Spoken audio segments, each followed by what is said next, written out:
Hi everyone, it's Jeanette here from the Sewing Studio, and as promised I've got a little bonus video for you. We've just finished the Christmas tree skirt, can't speak now, I'm so excited, Christmas tree skirt. And in that video I showed you this little mini table topper that matches with it because I had some fabric left, and I thought it'd be really nice if we did a version of this to go with our joyful Christmas tree skirt and to make the little table topper. I'm not going to sew the whole thing, but I just thought I'd go through the sizes and the layout and bits and pieces for you, because the technique of adding the borders and finishing it are exactly the same for the Christmas tree skirt. So adding the borders is in part one. And this one, we've got no curves, so you don't need bias binding for this. You can just do a normal straight binding, but have a look at part two of how to deal with those sort of slightly oddly angled corners. But apart from that, it's exactly the same, just in a mini version. So ahead of time, what I've done is you only need 12 blocks, a total of 12. So I've kept to the pinwheels and 4 patches this time, because I'm also using 4.5-inch squares rather than 6.5, which is what we did with the Christmas tree skirt. But actually in terms of assembly, we lay it out in the same way, but we've got 6 pinwheel blocks and 6 4-patch blocks. But this, again, is mix and match. So if you wanted different blocks, you can absolutely swap that out with any of your favourite blocks, just like you could in the Christmas tree skirt. But like I say, I've stuck to the pinwheels and 4 patches because I think it looks quite cute. And the layout for this, you just put 2 of your blocks at the top, a row of 4, another row of 4, and 2 of your blocks at the bottom. So I've sewn these together just to get a bit ahead of time.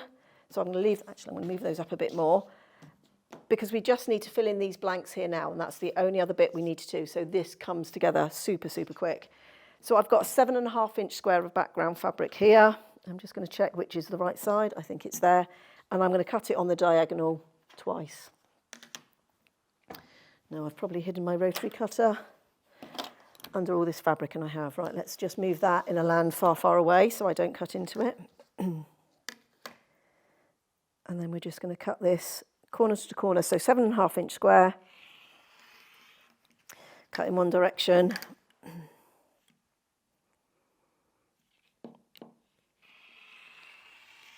cut in the other, and then these are simply going to get placed into those spaces there. So these will get attached to the blocks that have just got 2. So that one will go there, matching up that corner. That one will go there.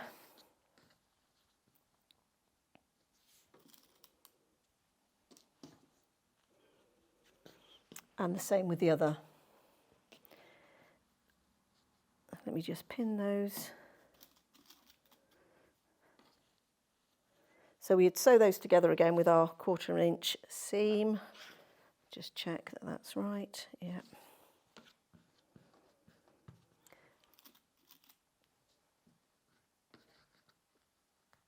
And we would just take those all to the sewing machine and sew a 1/4 inch there.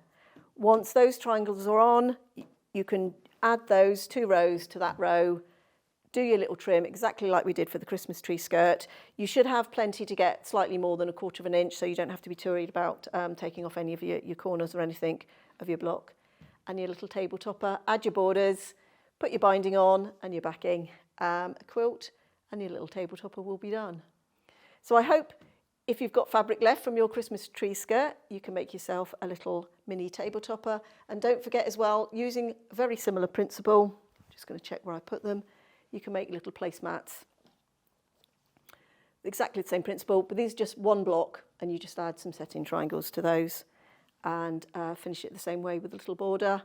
These I didn't bind, I just put some fabric on the back and turned them through, but you can see on that one, I just really pieced together any leftover bits to make pieces of fabric that were big enough for the back. So hope you enjoyed that little holiday project.